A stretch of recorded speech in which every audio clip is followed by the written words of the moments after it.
आप देख रहे हैं एनएमटी न्यूज और आपको रखे सबसे आगे।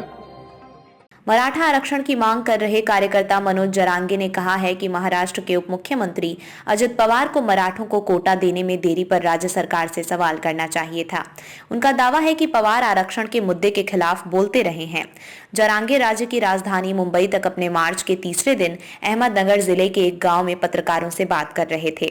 कार्यकर्ता हजारों समर्थकों के साथ 20 जनवरी को जालना जिले में अपने गांव अंतरवाली सरती से मुंबई तक मार्च करने के लिए निकले, जहां उन्होंने राज्य सरकार द्वारा मराठा समुदाय को आरक्षण देने का आदेश जारी करने तक अनिश्चितकालीन उपवास पर बैठने की योजना बनाई है। वहां मांग कर रहे हैं कि राज्य में मराठों को कुनबी प्रमाण पत्र दिया जाए ताकि समुदाय अन्य पिछड़ा वर्ग ओबीसी श्रेणी के तहत सरकारी नौकरियों और शिक्षा में आरक्षण का लाभ उठा सकें। जारांगे ने कहा कि अजित पवार को मराठा आरक्षण मुद्दे पर राज्य सरकार को घेरना चाहिए था। उन्हें पूछना चाहिए था कि आरक्षण देने में देरी क्यों हुई, लेकिन इसके बजाय वो इस मुद्दे के खिलाफ बोल रहे हैं। अजित पवार ने पिछले साल जुलाई में अपने चाचा और एनसीपी संस्थापक शरद पवार के खिलाफ बगावत कर दी थी और राज्य में एकनाथ शिंदे भाजपा सरकार में शामिल हो गए थे।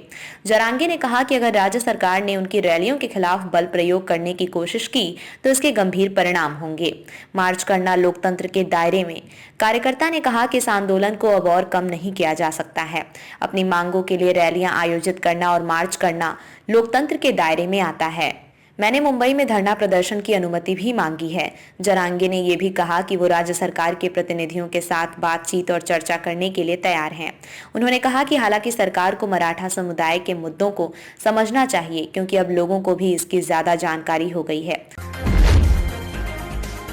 आप देख रहे हैं एनएमटी न्यूज और आपको रखे सबसे आगे।